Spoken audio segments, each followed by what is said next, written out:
I've done it again. I agreed to another demo. But to be fair to me, this one's going to be interesting.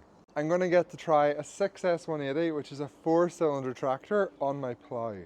And since I hate ploughing so much, having a nice tractor to do it with is definitely going to make it better. And this giant front weight block hanging out the front is also going to make it a lot easier. But that's going to be next week's video. So if you haven't yet subscribed, make sure you do, because you don't want to miss that. The reason why that ploughing is going to be next week's video is because this week we are going to sow the last of our fertilizer on our first cut silage ground. It is quite early to be doing the second and final application of fertilizer, but we have a really nice bit of rain coming tomorrow and the fields are bone dry, so I think it's the best possible chance to get it done. Today we are going to be applying urea from the rear sower and we are going to be applying our polysulphate from our front sower. So let's go get the both sowers hooked on to the 8S. I really need to stop agreeing to demos because it was the demo of this 8S back in 2021 which resulted in this.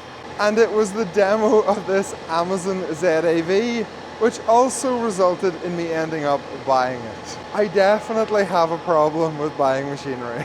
I just can't help myself. So this ZAV is hydraulically driven, which means we can hook it on to the front of the tractor. To do that, we use these Power Beyond pipes, which are running to the back, and then we also have our Isobus port here on the front.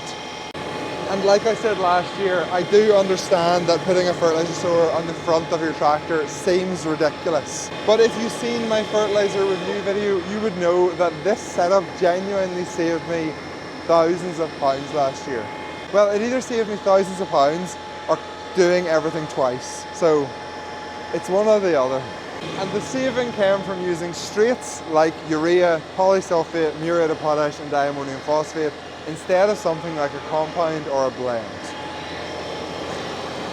So this does make sense even though it looks ridiculous. Okay, link arms ready, let's get them let down and then let's pull the sower over. Kind of need a hand to do this, to be honest.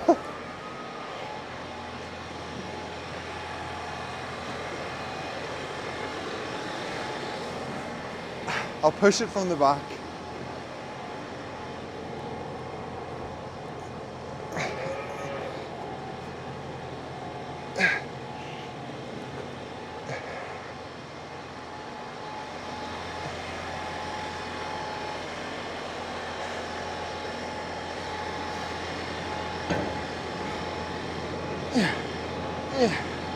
Yeah.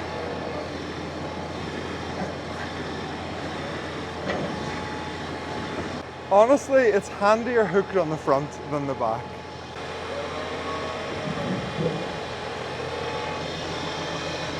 Just double check it's on properly.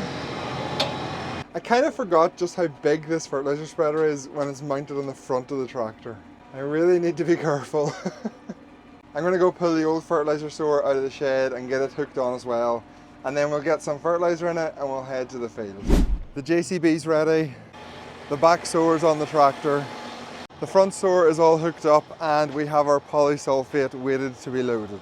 So the final thing we need to do before we head out is move the ploughing tractor. It's actually very, very similar to the 8S. Well, in terms of the cab anyway. They even have a handy wee spot to put your camera. They think of everything. Right, how do I get this to lift up? Why is that not working? Hydraulics. How do I enable the hydraulics? I don't know. Our first challenge. I was shown how to use this, but I didn't really listen. There, lock hydraulics. That must be it. No. What am I doing wrong? Aha. We figured it out. Oh no. Oh no. Are you okay? Sorry about that. Do you know what the biggest upgrade from this compared to the old 6465 is going to be? The fact that I have air conditioning. That is going to make the experience of ploughing so much better. And I also have a radio with Bluetooth. I'm actually kind of looking forward to ploughing now. Who would have thought I ever would have said that? Things like being given a tractor for a week to plough with. really do make doing all this social media stuff really worth it. I don't really ever talk about how much effort and work making videos is, because to be honest, I do really enjoy it. But it is a heck of a lot of work. Like, it's a proper second job.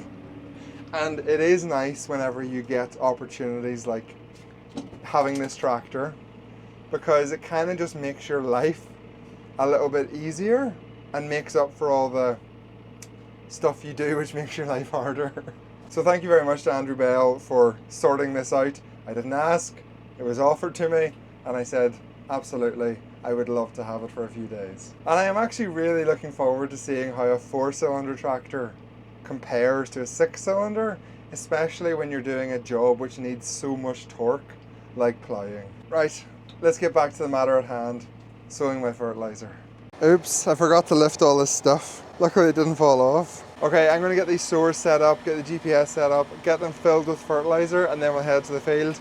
I will record the filling process, and then I will record after lunch some drone footage, and I'll stick that into a montage now, and then later on in the day, near the end, I will catch up with you again, give you a summary of how we got on, and run you through the details of what we have actually applied to grow our first cut silage. So I'll see you in about 6 hours.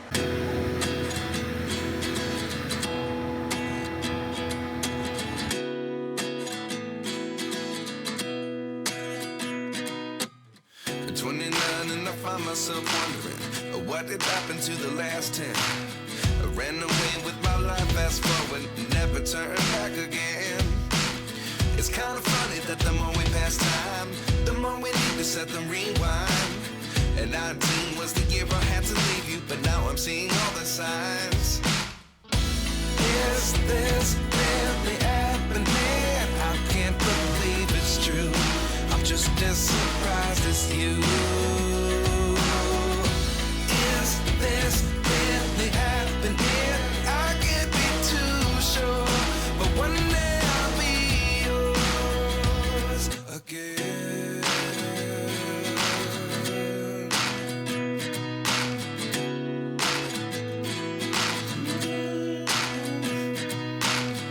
Life lessons come 1 in a dozen. The other 11 get something from nothing. I sit here looking for an answer. Maybe the biggest question was in the last chapter. You gave me the soul I have today. Without you I never could have moved away. But now I see what you teach. I do believe I always should have stayed. Yeah. Is this really happening? I can't believe it's true. I'm just as surprised as you. Is this really happening?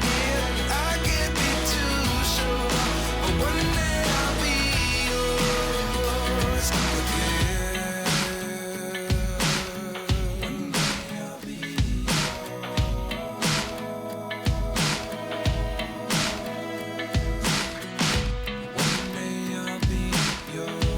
day I'll be yours.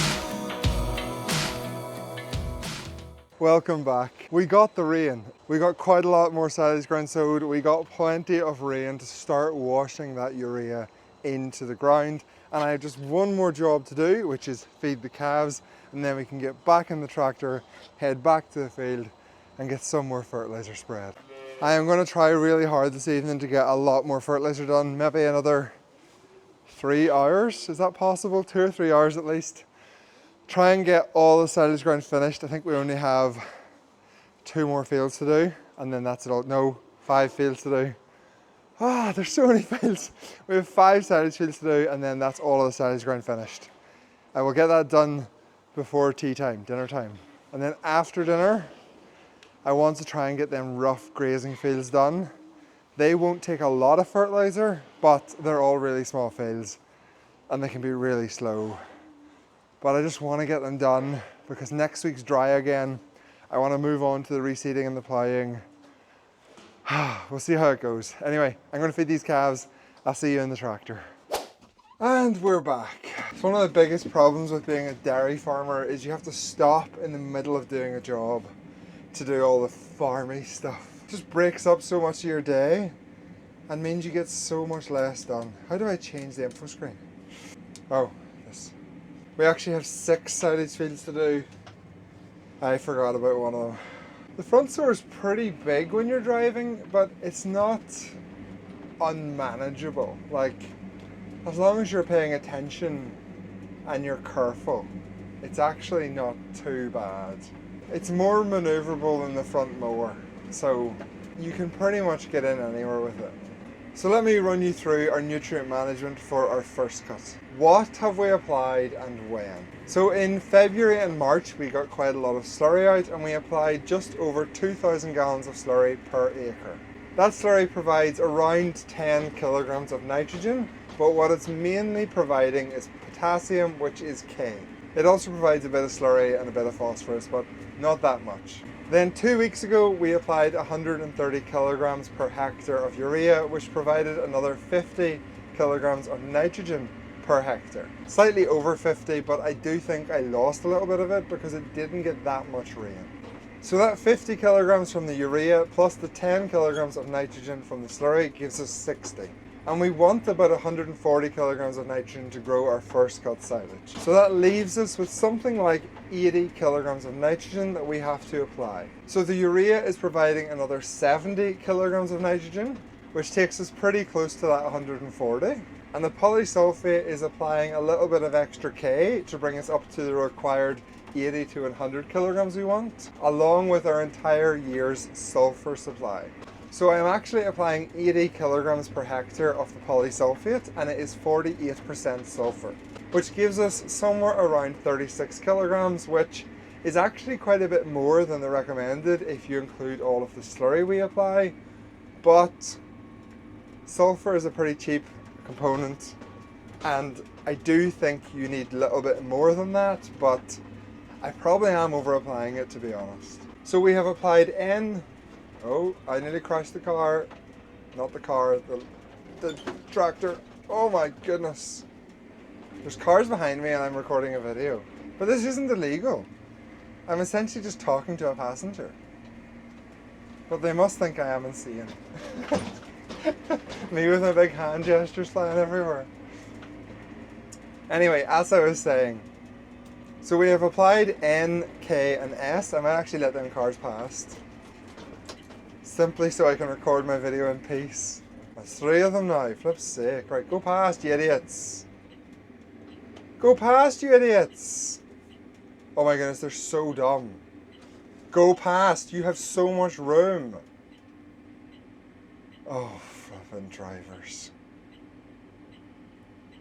I need to record a video. So many interruptions. Should have done this in the field. So we have applied N, K and S. The only nutrient we haven't applied in the artificial form is P. And some fields do need some artificial P. But that will be applied as like a top dressing, probably in 3 or 4 weeks.